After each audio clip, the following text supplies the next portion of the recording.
धुंधकारी कौन है? जो न माँ की माने, न पिता की माने, न वेद की माने, न पुराण की माने, सिर्फ मन की माने।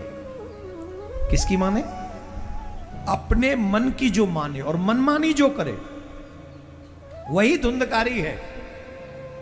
और ऐसी धुंधकारी संतान पाने के बाद माँ भी दुखी होती है, पिता भी दुखी होता है और परिवार भी दुखी होता है। धुंधकारी कौन है? जो मदिरापान करता है। धुंधकारी कौन है? जो मांस भक्षण करता है। धुंधकारी कौन है? जो अपने माँ बाप के आगे ऊंची ऊंची आवाज में बात करता है, वही धुंधकारी है।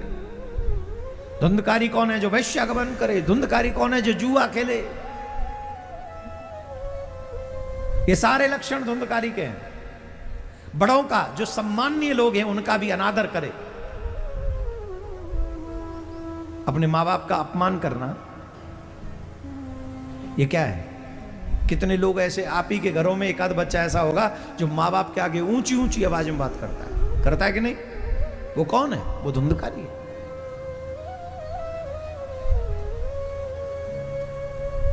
ऐसे लोग जब मरते हैं तो मरने के बाद में प्रेत बनते हैं। क्या बनते हैं? जोर से बोलो। भोगने के लिए, क्योंकि उसे वैश्याओं ने मार दिया था, शेष जीवन बचा हुआ था, तो उस शेष जीवन को जीने के लिए उसे प्रेत बनना पड़ा। गोकर्ण जी ने अपने भाई की ये दर्द बात सुनी, और जब भाई का दर्द सुना तो अपने भाई के कल्याण के लिए, धुंधकारी के कल्याण के लिए, प्रेत के कल्याण के लिए उन्होंने सूर्य नारायण से पूछा, मैं अपने भाई का उद्धार कैसे कर सकता हूं? तब उन्होंने उपाय बताया। श्रीमद् भागवत कथा उनको सुनाओ, सुख शास्त्र कथोज्वलम। जो सुखदेव जी ने अपने मुख से कथा कही है वही सुनाओ।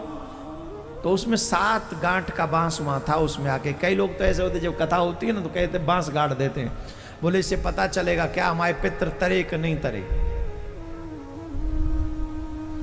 श्रद्धा से सुनो, बांस गाड़ने की जरूरत नहीं। जरूरी तुम्हारे पितर प्रेत ही बने होंगे? जरूरी?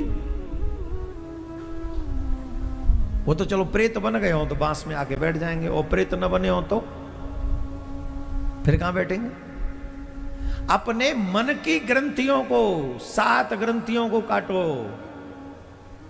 जो मन में ग्रंथि गांठे हैं उनको तोड़ो। हर एक दिन की कथा से एक अपराध, एक गलती जो हम करते हैं वो हर दिन की कथा के बाद हमें हटाते जाना चाहिए। हम क्रोध बहुत करते नहीं करेंगे, हम झूठ बहुत बोलते नहीं बोलेंगे, हम दूसरों के साथ में दुर्व्यवहार करते नहीं करेंगे, हम क्रोधी बहुत हैं नहीं बोलेंगे, क्रोध नहीं करेंगे, हम लोभी, जो आपके बड़े बड़े आपको मालूम है कि हमारे ये हैं, उनको एक एक करके हटाओ, वही 7 ग्रंथि हटेंगे।